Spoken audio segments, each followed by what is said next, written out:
ये बात ध्यान से समझ लीजिए। जैसे कोई बहुत बड़ा तांत्रिक है और वो भूतों को वश में करने वाला है और तुम्हारे ऊपर भूत लगा दे, तंत्र के द्वारा मारण मूठ या कोई शाप या किसी तरह का अमंगल, ध्यान दीजिए, ये इस धर्म की बड़ी महिमा है। यदि आप भगवद आश्रित हैं, नाम जप कर रहे हैं, तो ना माया का कपट चलेगा, ना किसी का तंत्र तुम्हारे ऊपर चलेगा, ना किसी का कोई मारण मंत्र चलेगा, ना कोई भूतावेश तुम पर आविष्टित कर सकता है, ना किसी भी तरह की कोई विष आदि की। यदि आप सच्चे हृदय से भगवान की शरण में हो तो तुम्हारे ऊपर विष का भी प्रभाव खवाया जाएगा, विष वो हो जाएगा स्वास्थ्यवर्धक अमृत। गरल सुधा, गोस्वामी जी कह रहे, रिपु करहि मिताई, गोपद सिंधु अनल शीतलाई। जो भगवान का आश्रित जन होता है उसको विष भी अमृत हो जाता है। अगर उससे दुश्मनी करेगा ना कोई और उसका बुरा चाहेगा, वो जितना कुप्रचार करेगा, निंदा करेगा, उतने उसका यश बढ़ेगा। अगर वो आग लगा देगा तो उसके शरीर में चंदन से भी बढ़कर शीतलता का काम आग करेगी। जो भगवद आश्रित है, श्री हरिराम व्यास जी ने भी प्यारी जू के चरणों के आश्रित जनों को पुष्ट करने के लिए बताया कि राधा प्यारी के चरणारविंद शीतल सुखदाई, कोटि चंद मंद करत नख बिदु जुन्हाई। श्री राधा प्यारी के चरणारविंद शीतल सुखदाई। शाप ताप रोग शोक दारुण दुखारी, लाल इष्ट दुष्ट दलन कुंज भवन चारी। हमारी गोरी भोरी प्रियाजू के गोरे चरणारविंद का जिसने आश्रय ले लिया है, शरणागति ले ली है और राधा राधा नाम जप करता है, तो किसी भी ऋषि का साप उस पर लागू नहीं होगा। हरिराम व्यास जी कह रहे ये विशाखा सखी के अवतार है, कह रहे शाप कोई लागू नहीं होगा उसके ऊपर। ताप दैहिक दैविक भौतिक ताप उसका स्पर्श नहीं कर सकता, कोई भी पाप उसे अपने अधीन नहीं कर सकता, किसी का भी तंत्र मंत्र उसके ऊपर लागू नहीं हो सकता, क्योंकि ये चरणारविंद लालजू के भी इष्ट है और ये चरणारविंद दुष्टों की दुष्टता का दलन करने वाले और हृदय में प्रेम प्रकाशित करने वाले हैं। कोई भी भयानक से भयानक रोग तुम्हारे शरीर पर हो सकता है, पर वो तुम्हें अधीन नहीं कर पाएगा। शाप ताप रोग शोक, बड़ी से बड़ी हानि होने पर भी तुम्हें शोक स्पर्श नहीं करेगा। प्यारी जू के चरणों का जिसने आश्रय ले लिया है, ये ऐसा परम धर्म है कि इसके आश्रित को कोई भी तंत्र मंत्र मूठ मारण भूत प्रेत पिशाच पिशाचनी कोई भी नहीं स्पर्श नहीं कर सकता। ध्यान रखना। हां, अपना कल्याण कराने के लिए सामने आ सकता है, क्योंकि नाम जापक ही सबके कल्याण का सामर्थ्य भाव रख सकता। जो निरंतर नाम जप करता है उसमें सब सामर्थ्य आ जाती है। एक बार भाई जी से हनुमान प्रसाद पोद्दार जी समुद्र के किनारे बैठे नाम जप कर रहे थे, तो देखा एक सफेद पोशाक पहने हुए पाग बांधे हुए पारसी वेशभूषा में सामने खड़े हैं। भाई जी ने सदाचार के कारण कहा, बाबूजी क्यों खड़े हो, बैठ जाइए। तो उनका आप बोले तो मेरे में सामर्थ्य है आपसे बात करने की, डरना नहीं आप। भाई जी ने कहा, मैं क्यों डरूंगा, आप कोई भयावा थोड़ी लग रहे हैं। बोले लग नहीं रहा, लेकिन भयावा हूं, मैं प्रेत हूं। भाई जी को कोई बात नहीं। जो भगवत भजन में ये सब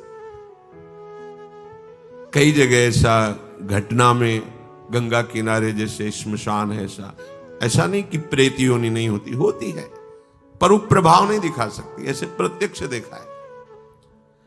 भाई जी ने कहा कि तो आप हमारे पास क्यों आए हो? बोले अपना उद्धार कराने के लिए। मुझे गीता कंठस्थ है, बहुत से शास्त्र कंठस्थ हैं, पर कुछ ऐसी मेरे से गलतियां हो गई जिनके परिणाम रूप मुझे प्रेत योनि प्राप्त हुई है। फिर मुझे आंतरिक संकेत हुआ है कि आप हमारा कल्याण कर सकते हो। भाई जी ने कहा, तो बड़े आश्चर्य की बात है कि आपको गीता कंठस्थ है और फिर आप प्रेत योनि में। गीता के एक श्लोक बोल दे तो प्रेत तो मुक्त हो जाता है। बोले मुझे से कुछ ऐसे भयानक अपराध हो गए, जैसे गुरुद्रोह है, वैष्णव अपराध, ये बड़े भयानक अपराध होते हैं। जब किसी का पतन होना होता है तो माया यही खेल खिलवाती है, क्योंकि और सब पाप हैं वो दरस परस अगनाश, गुरुजनों के संतों के दर्शनों से ही नष्ट हो जाते हैं। लेकिन संत द्रोह, नाम जापक, वैष्णव द्रोह, गुरु अवज्ञा, गुरुद्रोह, ये भयानक अपराध होते हैं, इनसे दुर्गति हो जाती है। तो अपना कल्याण करने के लिए कोई ऐसा भले नहीं तो किसी भी भक्त के सामने, भगवद आश्रित नाम जापक के सामने किसी का चेटक नहीं चलता है। जिसने भगवान नाम को और भगवद आश्रय को स्वीकार कर लिया, उसे कभी कहीं भी कोई डिगा नहीं, और उसके सामने छल कपट नहीं चल पाएगा। एक श्री मथुरादास जी नाम के महापुरुष हुए हैं, तो बस कहे तिजारे मांझ भक्ति रस रास करिए एक बात ताको प्रगट सुनाइए। आयो बेशधारी को करे सालिग्राम सेवा, डोलत सिंहासन पे आन भीर छाइए। स्वामी के जो शिष्य भयो तिनहु के भाव देखी, वाही को प्रभाव आए कहो ही भाई। नेक आप चलो उरीति को बिलो किए जू, बड़े सर्वज्ञ कही दुखे नहीं जाए। मथुरादास जी तिजारी ग्राम में निवास करते थे। वैसे संतों का जो ग्राम में निवास होता है वो जगत मंगल की भावना से होता है। किसी भी गांव में जहां जो संत वास्तविक भगवत प्रेमी रहते हैं, वहां से भिक्षा लेकर उनको निष्पाप करते हैं, शिक्षा देकर के भगवत प्राप्ति कराते हैं, क्योंकि उनके श्रीमुख से नाम कीर्तन भगवत चर्चा होती ही रहती है। नंद नंदन की अनन्य उपासना करते थे। ये राजस्थान में ग्राम है तिजारे में, वहां वो रहते थे। जो भी समीप आता वो कुछ ही दिनों में ऐसा भक्ति रंग में रंग जाता, कुछ प्रभु के नाम में प्रीति हो जाती, समस्त असद आचरण छोड़ देता। बहुत से शिष्य हो गए, बहुत से अनुयायी हो गए, पर जो वास्तविक भजन नहीं करते हैं, भेष धारण करके संत का ठग वृत्ति रखते हैं, उनका अलग प्रभाव होता है। वो ज्यादा दिन चलता नहीं है। हम कहते हैं नाम घोष से क्या नहीं हो जाएगा, नाटक करने की क्या जरूरत। अरे हम प्रभु के बहुत बड़े प्रिय दास हैं, जो कुछ चाहिए प्रभु अपने आप देंगे। काहे किसी के आगे नाटक करे, छल फैला। किसके आगे? जो बेचारे हैं, ये सब मारे हुए हैं कर्मों के, भोग वासना से जल रहे हैं, और तुम भगवत पार्षद हो करके बात बनी नहीं। तो एक उसी नगर में उनका प्रभाव सुनकर भेषधारी, जो बहुत बड़े तांत्रिक थे, मारण आदि का प्रयोग करने में बड़े सफल थे, पर भेष साधु का रखे हुए थे, अपना प्रभाव दिखाने के लिए वहां उस गांव में पहुंचे। पहचानना बड़ा कठिन होता है। साधु और वेशधारी दोनों में पहचान बहुत कठिन होती। जब तक आप साधु नहीं हो तब तक आप साधु को नहीं पहचान सकते हो, क्योंकि जो वेशधारी स्वांग करेगा वो साधु से भी अच्छा करने की चेष्टा करेगा, क्योंकि स्वांग कर रहा है ना, तो बड़े बड़े भ्रमित हो जाते हैं।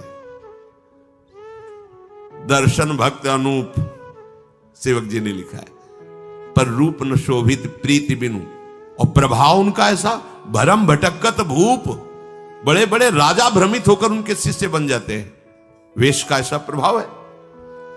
इसीलिए भगवत रसिक जी ने एक पद में लिखा है, भेषधारी हरि के उर शालें। जो वेश केवल बनाया है रुपया पैसा के लिए, भोगों के लिए, हमें तो लगता है नहीं बनाना चाहिए। और काम कर लेना चाहिए, क्योंकि इसमें शुद्ध संतों को गालियां पड़ती हैं, शुद्ध भगवत मार्ग के पथिकों का अपराध बनता है, जिससे तुम कुल परंपरागत नष्ट हो जाओगे। जो वेश धारण करके संतों को गालियां दिलाते, कुल परंपरागत नष्ट हो जाएंगे।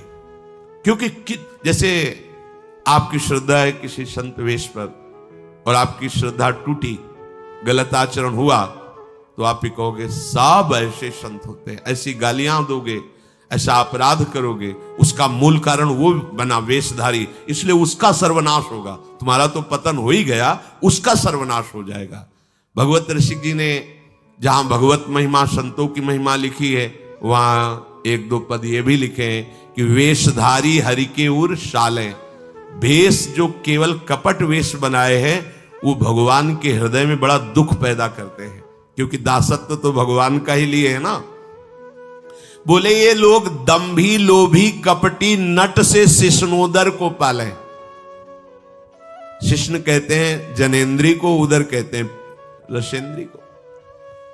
उदर का संबंध रसेंद्री से, मतलब रसेंद्री के स्वाद से पेट भरते हैं, और जनेन्द्री भोग के लिए लालायित रहते हैं, पर ये भेष धरे होते हैं भगवान के दासत्व का, साधुता का।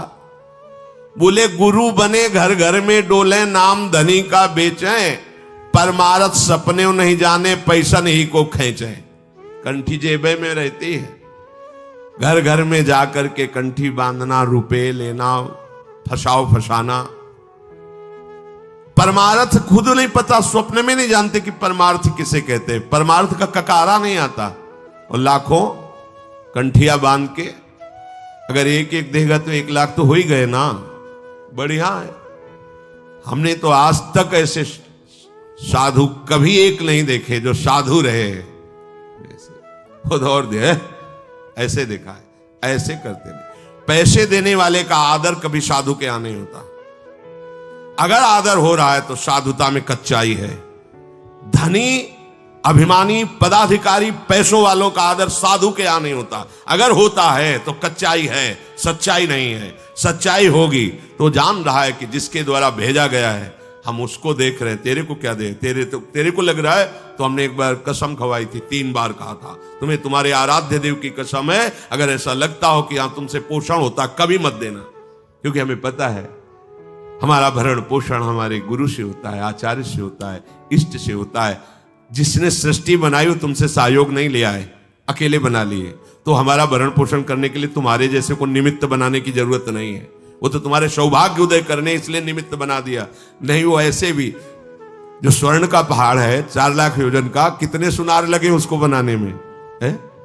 अरे वो एक क्षण में सब कर तुम अन्यथा कर तुम। इसके लिए खोए रतन फिरत जे घर घर, कौन काज ऐसे जिए, हरिवंश चंद्र महाराज कह रहे। इसके लिए भटकना पड़े कि कोई मुझे धन दे दे, कोई मेरा चेला बन जाए तो मुझे भोग सामग्री समर्पित करे, तो इसका मतलब अभी परमार्थ का पता नहीं है।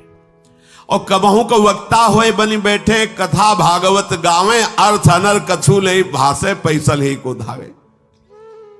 श्लोक क्या कह रहा है, उसका भावार्थ क्या है, उसका रहस्यार्थ क्या है, अनुभव कुछ नहीं है। बस कबहू कवे हरि मंदिर में सेवाएं करे निरंतर बासा, भाव भगत को भेद न जाने, पैसन ही की आशा। नाचे गावे चित्र बनावे, कहे काव्य चटकीली, साच बिना हरि हाथ ना आवे, रहनी है सब ढीली। बिन विवेक वैराग भक्ति बिन सत्य नये को मानो, भगवत विमुख कपट चतुराई सो पाखंड जानो। वेशधारी हरि के उसको सहन नहीं हुआ। मथुरा दास जी की भक्ति का प्रभाव, हजारों लोग अनुयायी, हजारों लोग शिष्य बन गए। तो अब वो तांत्रिक था, तंत्र मंत्र का उसे बहुत ज्ञान था। श्री मथुरा दास जी जिस नगर में रहते थे वहां वो जाकर अपना नाटक शुरू किया। उसने सब जगह प्रचार प्रसार किया। मैं गंडकी नदी में 12 वर्ष तक खड़े होकर के तपस्या करके आया हूं, केवल दूध का आहार करता था। उसके प्रभाव से शालिग्राम भगवान हमारे बस में हो गए। और आप सबको मैं दिखा सकता हूं कि शालिग्राम मेरे वश में है। देख लीजिए, सिंहासन लाता, बाहर रखता, हजारों की भीड़, ऐसे ऐसे करता तो वो ऐसे शालिग्राम उठते और नाचते हुए ऐसे ऐसे ऐसे, फिर रख जाते, फिर ऐसे ऐसे ऐसे ऐसे। अब तो सबको आश्चर्य हो रहा, जैसे चुटकी बजा रहा है वैसे शालिग्राम की बटिया ऐसे ऐसे ऐसे। लोग भीड़ कटने लगी, क्योंकि अब जैसे राधा राधा कहो, कोई जंतुर नहीं है, कोई भस्म नहीं है, कोई वादा नहीं है, तो फिर कम वहां तो दिखाई दे रहा ना ऐसे। देखो ये सब तो लगता है ना कि हमें, अब हमसे पूछो कि हमारे मन में क्या चल रहा है, हमें नहीं पता है। हमें ये देखना कि हमारे प्रियाजू के मन में क्या चल रहा है। मन मन की रुचि जानिने, मुझे अपनी लाडली की मन की जान के उनकी परिचर्या में रहना है कि तुम्हारे मन की जान के तुम्हारी परिचर्या में रहना है। हाँ, तुम यदि मन से ऊपर उठना चाहते तो हमारी बात मान लो, मन को अधीन करके, और मन के अधीश्वर भगवान में तुम्हारा प्रेम हो जाए, तुम्हारा जीवन कृतार्थ हो जाए। अब वहां नाम नंद नंदन का भजन पद्धति, तो जो कमजोर लोग थे उन्होंने कहा कि आज तक कोई चमत्कार तो दिखाया नहीं मथुरा दास जी ने। देखो ये हैं संत, 12 वर्ष से दूध पी के गंडकी नदी, 12 मिनट भी नहीं खड़ा होगा कभी। अब भेंट जो जितनी चढ़ाएगा उतने उसके दुख नष्ट होंगे। अरे भैया वहां तो रुपया सब समेटता, फिर दूसरे मोहल्ले में पूरे गांव में अब तो जय जयकार, शालिग्राम भगवान को नचा। कोई सेवा की सामग्री लेने गए थे मथुरा दास जी की श्रीअंग सेवा में जो रहते थे संत जन, उन्होंने देखा, वो आए, बोले महाराज एक बड़ा चमत्कारी महात्मा आया, वो कह रहा 12 वर्ष से हम दूध पीकर गंडकी नदी में वो ऐसे ऐसे करता तो साल। तो बोले भैया भक्त तो हो ही नहीं सकता, भक्त भला भगवान को अपना प्रदर्शन क्यों बनाएगा और उसके बदले में भेंट लेकर के, ये तो नाटक है भैया। वो देखे भी नहीं थे, बोले ये तो नाटक है, कोई संत ऐसा